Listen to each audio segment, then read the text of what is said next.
바울이 아덴에서 그들을 기다리다가 그 성에 우상이 가득한 것을 보고 마음에 격분하여 회당에서는 유대인과 경건한 사람들과 또 장터에서는 날마다 만나는 사람들과 변론하니 어떤 에피쿠로스와 스토아 철학자들도 바울과 쟁론할세 어떤 사람은 이르되 이 말쟁이가 무슨 말을 하고자 하느냐 하고 어떤 사람은 이르되 이방 신들을 전하는 사람인가 보다 하니 이는 바울이 예수와 부활을 전하기 때문이로라.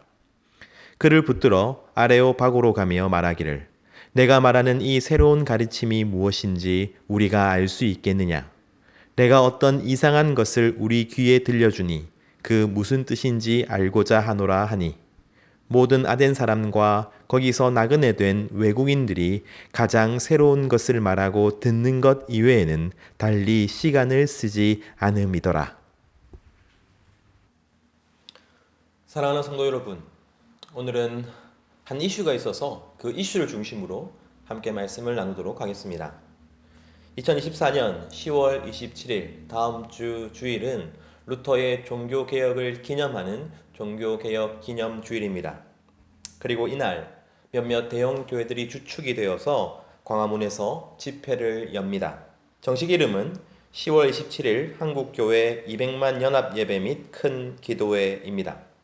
한국의 대표적인 대형 교회들과 합동, 통합, 고신, 백석의 주요 교단, 그리고 우리 교회가 속해 있는 합신교단까지 참여한다고 결의한 상황입니다. 핵심 의자는 차별금지법 반대, 그리고 동성애 반대입니다. 대법원에서 동성 부부의 건강보험 피부양자 자격을 인정했으니 이제 동성혼 법제화도 이루어질 것이고 이번 집회가 그 흐름을 막을 수 있는 마지막 기회라고 보는 것이죠. 그래서 200만 명의 성도가 광화문에 모여서 차별금지법에 대한 반대를 보여주고 동시에 그 집회에서 200억 원의 성금을 모아 차별금지법 제정 반대, 저출산, 고령화 문제 해결, 남북 통일 준비 등을 위해 사용하겠다는 취지입니다. 제가 토요일 날 그 집회 홈페이지에 들어가 보니까 53만 명 정도가 참가 신청을 한 상황이었습니다. 그렇다면 우리는 어떻게 이 집회를 바라보아야 할까요? 우리 교회는 참여하는 것이 좋을까요? 참여하지 않는 것이 좋을까요? 사실 정치적인 문제를 설교에서 다룬다는 것은 부담이 되는 일입니다. 하지만 항상 생각해야 할 것은 교회가 이 세상 가운데, 다시 말해 정치와 경제와 문화의 토양 가운데 있다는 사실입니다. 그리고 오늘 본문이 바로 그 세상을 어떻게 교회가 바라보아야 하고 성도가 바라보아야 하는지를 말하고 있습니다. 그래서 저는 이 집회를 언급하지 않을 수 없습니다. 우선 본문을 살펴보도록 하죠. 데살로니가의 유대인들이 베레아까지 쫓아와서 소동을 일으키는 바람에 바울은 급히 베레아를 떠나야만 했습니다. 그래서 혼자 아덴이라는 도시에 도착하죠. 바울은 아덴에서 그의 다른 팀원들을 기다립니다. 현재 그리스의 수도인 아테네가 바로 아덴입니다. 고대의 아덴은 강력한 도시국가였고 고대 헬라 철학의 중심지였죠. 비록 세월은 흘렀지만 아덴은 여전히 철학과 학문, 예술과 문화의 도시였습니다. 그런데 바울이 그 아덴이라는 도시를 보자 마음에 격분이 일어납니다. 사도행전 17장 16절 말씀입니다. 바울이 아덴에서 그들을 기다리다가 그 성에 우상이 가득한 것을 보고 마음에 격분하여. 앞서 말씀드린 것처럼 아덴은 수많은 사상의 발원지였고 학문적인 교만함이 하늘을 찌를 만한 도시였죠. 하지만 동시에 아덴은 파르테논 신전을 비롯해서 아폴로, 주피터, 비너스, 머큐리, 바쿠스, 다이아나, 헬라의 모든 신들의 신전과 제단과 조각상들이 즐비한 우상의 도시였습니다. 바울은 그 성에 우상이 가득한 것을 보았습니다. 16절에 우상이 가득한 것이라는 단어는 헬라어로 한 단어인데 신약 성경에서 오직 이 본문에만 사용되었습니다. 이 단어는 우상에 카타라는 접속사를 붙인 것인데 이 접두사는 아래로, 밑에라는 의미입니다. 즉, 그 도시가 우상들 밑에 있다는 의미인 것이죠. 바울이 본 아덴은 우상에 잠긴 도시였습니다. 멋지고 화려하고 역사적인 유산을 뽐내는 도시였지만 예수님의 시각으로는 그 도시의 모든 예술, 문화, 철학, 도덕이 우상에 잠겨 있는 것이지요. 누가가 본문에서 바울이 보았다는 표현을 일상적인 단어가 아닌 이론화하다, 관찰하다, 고찰하다는 의미를 가진 단어로 사용합니다. 그는 예수님의 시각으로 보았습니다. 예수님의 관점에서 관찰하였습니다. 예수님의 기준으로 고찰합니다. 그 결과 그는 아덴이 우상 아래 잠겨 있다는 것을 보았습니다. 그렇게 예수님의 시각으로 아덴을 본 바울은 격분합니다. 마음이 격분하여 라는 이 단어 역시 중요합니다. 이 단어는 도발하다, 격분시키다 라는 뜻인데 헬라어 구약 성경인 70인역에서 하나님께서 우상 숭배하는 자기 백성들을 보실 때 느끼는 바로 그 감정을 묘사하는데 사용되었습니다. 즉, 하나님만을 섬기고 하나님만을 사랑해야 하는 그 백성이 우상을 섬기고 우상을 사랑함으로써 하나님을 자극하고 도발하며 질투로 격분하게 만든 것이죠. 바울이 아덴을 보고 느낀 감정이 바로 이것이었습니다.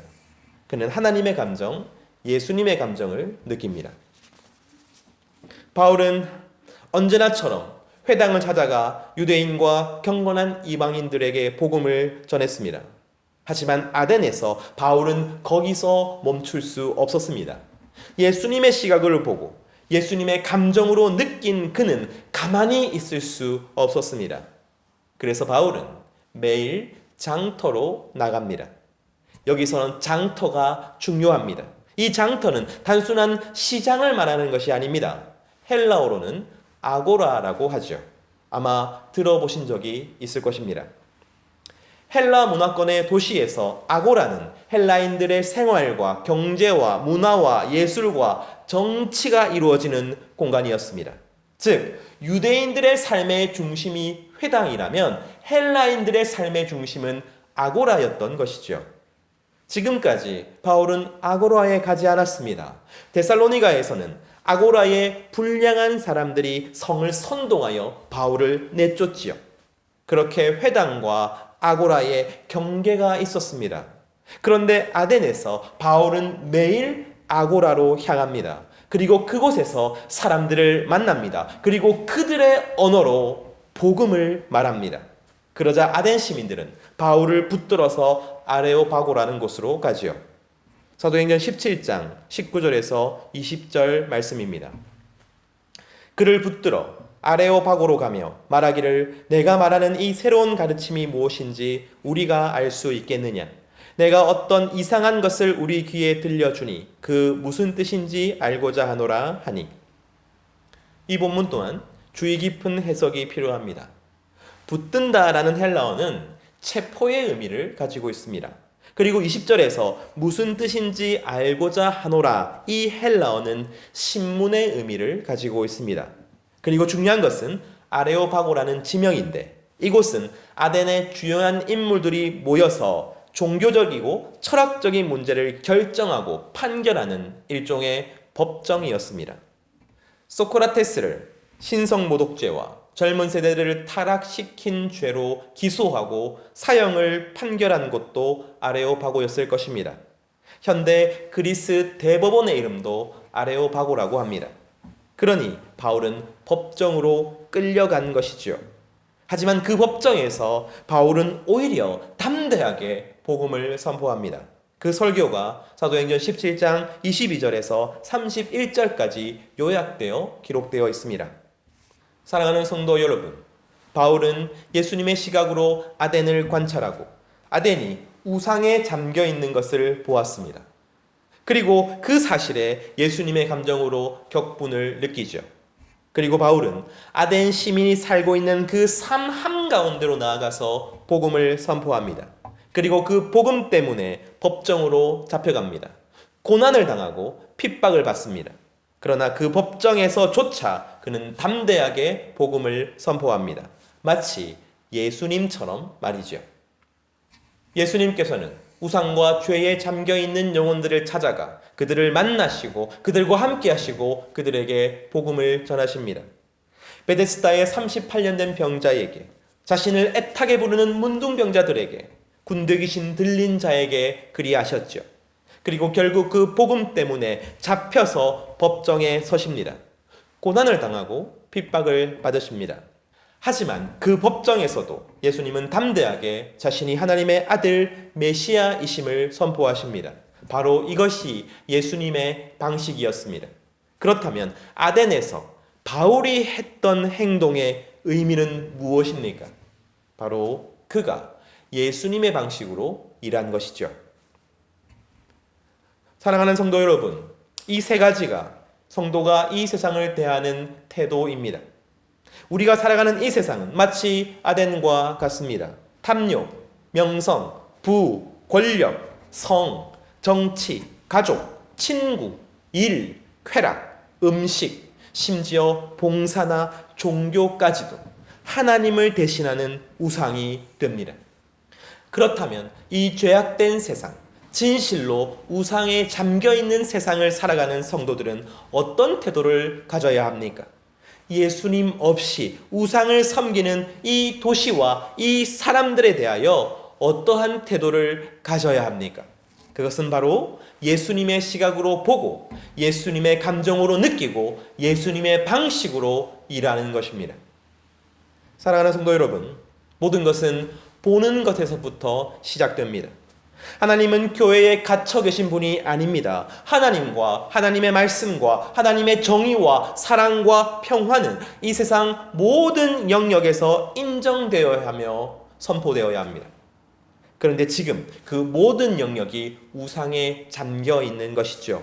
죄 가운데 묶여 있는 것입니다. 그렇다면 우리는 그 사실을 보고 있습니까?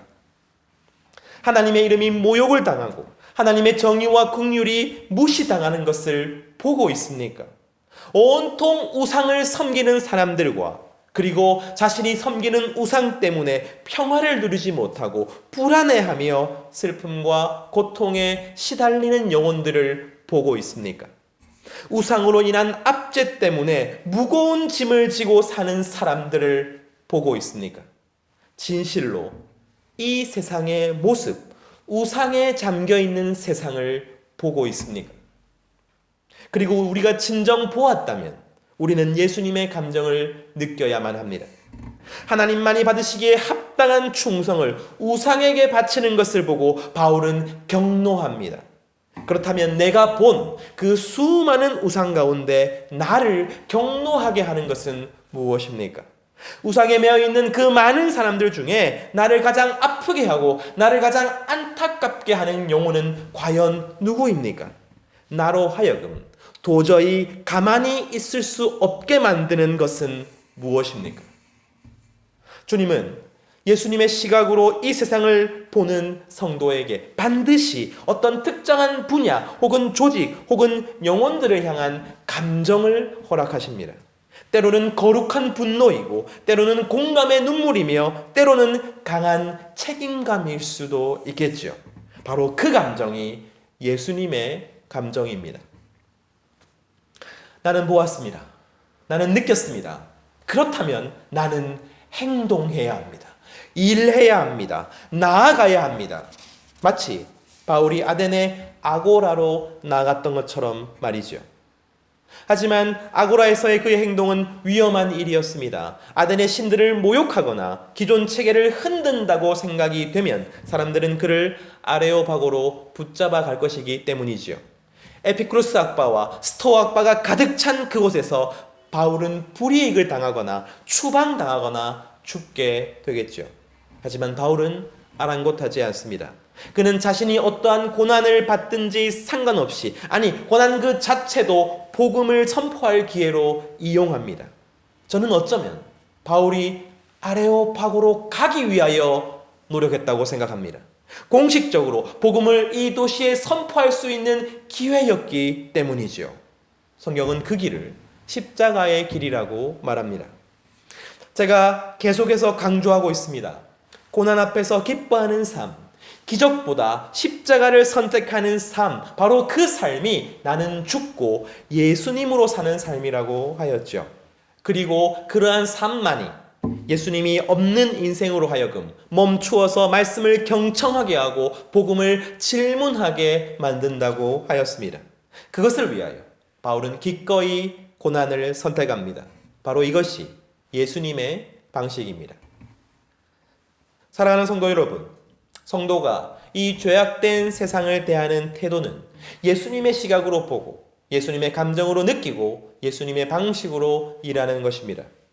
그렇다면 이 틀을 가지고 10월 27일 집회를 바라보기를 원합니다. 결론부터 말씀드리면 우리 교회는 10월 27일 집회에 참여하지 않습니다. 그 이유에 대해서는 뒤에 말씀을 드리겠습니다. 하지만 저는 그 집회에 참여하시는 목사님들과 교회와 성도에 대하여 존경심을 가지고 있습니다. 물론 모두가 그렇다고 말할 수는 없겠지만 이 나라와 도시와 사회를 바라볼 때 그분들은 예수님의 시각으로 보고 계시기 때문입니다. 그분들은 이 대한민국이 우상 아래 잠겨 있는 것을 보셨습니다.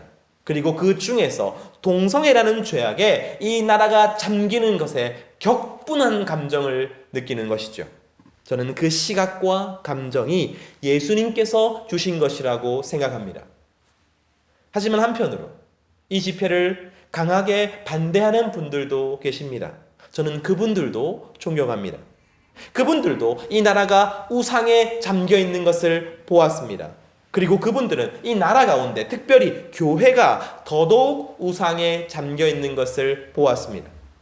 돈과 권력과 명예에 잠겨 있는 교회, 남성 우월주의와 권위주의에 잠겨 있는 교회가 그분들로 하여금 격분하는 감정을 불러일으키게 한 것이죠.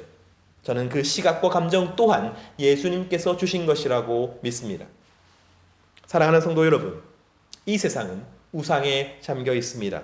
그리고 그 사실을 본 성도들 중 일부는 동성애라는 죄악에 격분하는 것이죠. 또 일부는 교회의 폐쇄성에 대하여 격분하는 것이죠. 또 다른 누군가는 다른 사회적인 문제나 다른 우상에 대해서 격분할 것입니다. 그것은 각자에게 주신 은사나 성품이나 상황이나 경험에 따라서 다 다를 수 있어요.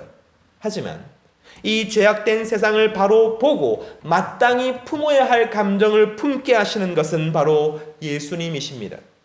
그러므로 우리는 서로를 비난하거나 무시해서는 안 되는 것이죠. 우리는 같은 눈과 같은 심장을 가진 한 지체입니다. 진짜 문제는 이 세상을 보며 그 어떤 문제도 발견하지 못하는 것입니다. 그 어떤 감정도 일어나지 않는 것입니다. 이 죄악된 세상은 분명히 망가져 있고 부러져 있습니다. 시간이 가면 갈수록 더 깊이 우상 아래로 가라앉을 것입니다. 그런데 우리의 눈이 감겨 있고 우리의 가슴이 닫혀 있다면 우리는 아무것도 보지 못하고 아무것도 느끼지 못할 것입니다. 그것이야말로 영적으로 죽어 있는 것이죠. 그리고 적어도 10월 27일 집회에 참가하시는 많은 분들은 예수님의 시각으로 예수님의 감정을 느끼신 분들입니다. 여러분, 하지만 거기서 끝나는 것이 아니지요. 예수님의 시각으로 보고 예수님의 감정으로 느꼈다면 반드시 예수님의 방식으로 일해야 합니다. 예수님의 시각으로 보고 예수님의 감정으로 느꼈는데 세상의 방식으로 일해서는 안 되는 것이지요. 예수님은 이미 우리에게 엄중히 경고하셨습니다. 마태복음 26장 52절 말씀입니다. 이에 예수께서 이르시되 내 칼을 도로 칼집에 꽂으라. 칼을 가지는 자는 다 칼로 망하느니라. 주님은 칼을 가지는 자는 칼로 망한다고 말씀하십니다. 그리고 칼이야말로 가장 대표적인 세상의 방식입니다. 이 시대의 칼이 무엇입니까? 동원할 수 있는 사람의 수이지요. 그리고 돈입니다. 지금 10월 27일 집회는 한국 교회로 하여금 200만 명이라는 칼과 200억 원이라는 칼을 손에 쥐어주려 하고 있는 것입니다. 그래서 더 이상 우리를 무시하지 말라고, 그리고 사랑하는 하나님 나라와 교회를 지키려고 하는 것입니다. 하지만 베드로도 똑같았습니다. 그는 칼을 뽑아서 사랑하는 예수님을 지키려 하였습니다. 그러나 그렇게 칼을 뽑아 대제사장의 종의 귀를 잘라 본들 예수님이 잡혀가시는 것을 그가 막을 수 있겠습니까?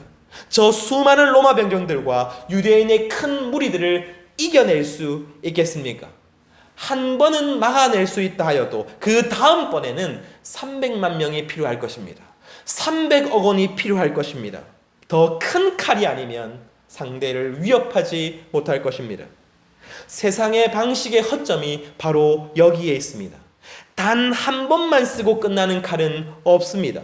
칼은 계속 휘둘려져야 될 것이며 계속해서 더 커져야만 할 것입니다. 칼을 쥔 사람은 반드시 그 칼을 의지하게 될 것이고 결국 칼이 녹슬거나 부러지거나 더 큰 칼을 쥔 자가 나타나면 그 칼과 함께 망하게 될 것입니다. 사랑하는 성도 여러분, 그리고 무엇보다도 중요한 것은 우리가 칼을 쥐는 것을 예수님께서 원하지 않으셨다는 사실입니다. 예수님은 칼이 아니라 십자가를 선택하셨습니다. 마태복음 26장 53절에서 54절 말씀입니다. 너는 내가 내 아버지께 구하여 지금 12군단 더 되는 천사를 보내시게 할 수 없는 줄로 아느냐? 내가 만일 그렇게 하면 이런 일이 있으리라 한 성경이 어떻게 이루어지겠느냐 하시더라. 우리 교회가 계속해서 나누고 있는 것은 예수님의 방식이란 고난 가운데 기뻐하는 것이며 기적보다 십자가를 선택하는 것이라고 하였습니다. 한 노학자가 이번 집회를 바라보며 그곳에 십자군은 있는데 십자가는 보이지 않는다고 평하였습니다. 사랑하고 사랑하는 성도 여러분, 우상에 잠겨있는 도시를 보았다면, 그리고 그 사실이 나로 하여금 격분하게 만들었다면 나는 그 도시를 위해서 십자가를 져야 하는 것입니다. 그 도시를 위해서 고난을 받아야 하는 것입니다. 그 도시의 사람들 앞에 멈추어 서서 그들의 삶 가운데로 들어가서 그들을 만나고 그들과 함께하고 그리고 그들 가운데 머물러야 하는 것입니다. 바로 그것이 예수님의 방식이었습니다. 아무리 예수님의 시각으로 보고 예수님의 감정으로 느낀다 하여도 예수님의 방식이 아니라면 예수님의 결과가 나오지 않습니다. 예수님의 결과가 무엇입니까? 영혼이 구원받는 것입니다. 사도행전 17장 34절 말씀입니다. 몇 사람이 그를 가까이 하여 믿으니 그 중에는 아레오바고 관리 디우노시오와 다말이라 하는 여자와 또 다른 사람들도 있었더라. 아덴에서 바울은 곧바로 떠나야 했습니다. 아마도 일종의 추방을 당한 것 같습니다. 하지만 그럼에도 불구하고 아덴의 몇 사람이 예수님을 믿게 됩니다. 물론 그 회심자의 수는 바울이 전도한 다른 도시에 비해서 확연히 적죠. 하지만 회심자의 수가 많고 적고가 중요한 것이 아닙니다. 예수님의 시각으로 보고 예수님의 감정으로 느끼고 예수님의 방식으로 일할 때에 반드시 돌아오는 영혼이 있다는 것이 중요한 것이지요. 그렇다면 우리는 질문해야 합니다. 이번 10월 27일 집회로 인하여 과연 얼마만큼의 영혼이 주님께로 돌아오겠습니까? 200만 명이 모이고 200억 원의 성금이 모여서 과연 어떤 영혼을 주님 앞으로 돌아오게 할 수 있겠습니까? 사랑하는 성도 여러분, 교회의 최우선의 목적은 교회 내의 성도들을 보호하는 것이 아닙니다. 이 사회를 개혁하거나 타락으로부터 지켜내는 것도 아닙니다. 99마리의 양들보다 한 마리의 어린 양 때문에 들판을 헤매이는 목자를 생각하십시오. 잃어버린 영혼을 되찾는 것, 그것이 교회의 최우선적인 목표입니다. 결국 교회는 복음 때문에 존재하는 것이죠. 그렇다면 10월 28일 집회가 예수님을 믿지 않는 그 누구에게 복음이 될 수 있을까요? 기쁜 소식이 될 수 있을까요? 누가 그 앞에서 멈추어 서서 복음을 경청하고 자신의 삶을 돌아볼 수 있겠습니까? 우리 교회는 이제 막 개척한 어린 교회입니다. 그래서 항상 기도합니다. 예수님의 시각으로 보고 예수님의 감정으로 느끼고 예수님의 방식으로 일하는 교회가 되게 해달라고 말이죠. 하지만 동시에 한국 교회를 놓고 기도합니다. 이 땅의 교회들이 예수님의 시각으로 보고 예수님의 감정으로 느끼며 예수님의 방식으로 일하게 해달라고 기도합니다. 칼이 아니라 십자가를 선택하는 교회가 되기를 기도합니다. 그래야만 진정 빛과 소금의 역할을 감당하는 교회, 영혼을 구원하는 교회가 될 수 있다고 믿기 때문입니다. 한몸된 한국 교회를 위해 기도하고 또 기도합니다. 이 땅의 성도들을 놓고, 그리고 이 땅에 구원받아야 하는 영혼들을 놓고 기도하고 또 기도합니다. 이 기도에 함께하는 우리 모든 성도님들 되시기를 간절히 소망합니다.